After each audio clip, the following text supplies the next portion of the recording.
When you think of ancient Chinese imperial courts, your mind probably goes straight to the concubines, scandal, seduction, and drama, right? But hold on. The imperial maids were the real unsung heroes working behind the scenes. These women started from humble beginnings, but their lives inside the Forbidden City were anything but boring. From the earliest dynasties to the Qing Dynasty, palace maids were the backbone of the imperial palace, quietly serving, scheming, and occasionally catching the emperor's eye. So, let's dive into their world and see how these ladies went from rags to silk. Imperial maids were mostly recruited between the ages of 13 and 16. In earlier dynasties, they were prisoners of war or slaves.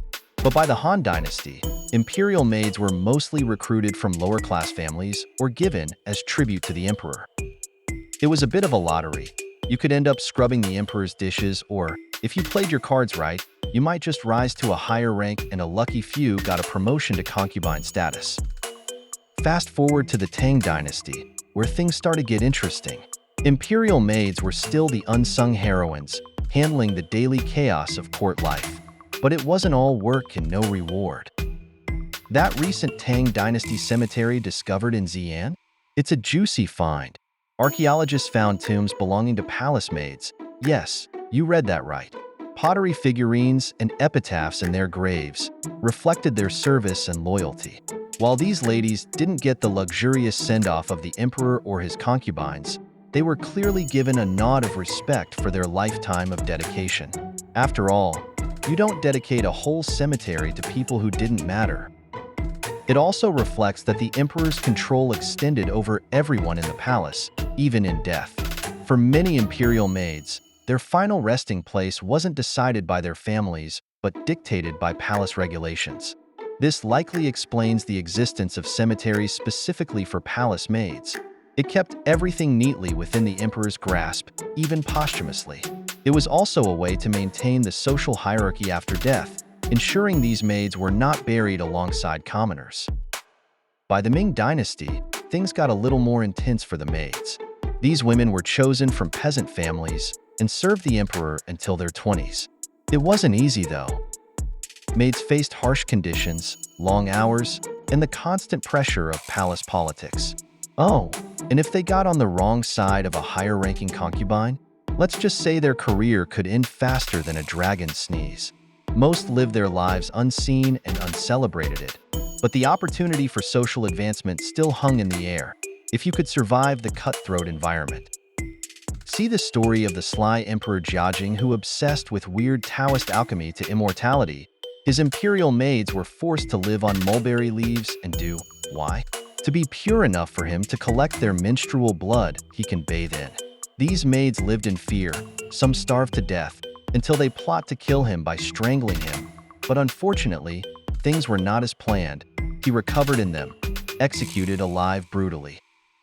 By the time the Qing Dynasty rolled around, palace maids were exclusively Manchu, a deliberate move to consolidate the ruling ethnicity's power and preserve their cultural heritage. These girls were chosen from low-ranking Manchu banner families, ensuring that the emperor's court remained firmly rooted in its Manchu traditions. Day one of the palace maids often began with a brutal haircut. In Chinese culture, hair was considered a gift from one's parents, rarely cut.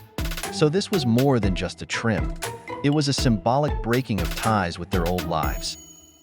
Then came the training, under the watchful and merciless eyes of senior maids known as mama. Cross them, and you could expect days without food or a thorough beating to correct you. And the sleeping arrangements? Forget privacy. These girls crammed together in tiny dorms, sleeping so tightly packed that the phrase, sleeping with their legs together, wasn't just a metaphor. It was a necessity. Even when they fell ill, there was no sick leave. They worked through exhaustion, humiliation, and constant fear of punishment. By the time they reached the mandatory retirement age of 25, most maids were physically and emotionally drained. Spending their prime years locked behind palace walls left them with little savings and slim chances of marriage. After all, who wanted to marry a woman of 25 in a society where most girls wed at 15? Some maids held a surprising amount of power, acting as confidants to the empress or even the emperor himself. but their lives were precarious. One wrong move and it was curtains, literally. And let's not forget, the Qing dynasty was all about hierarchy. These maids were part of the emperor's inner circle, but they would never outrank the concubines unless they managed to secure a promotion by catching the emperor's eye. So, what's the takeaway?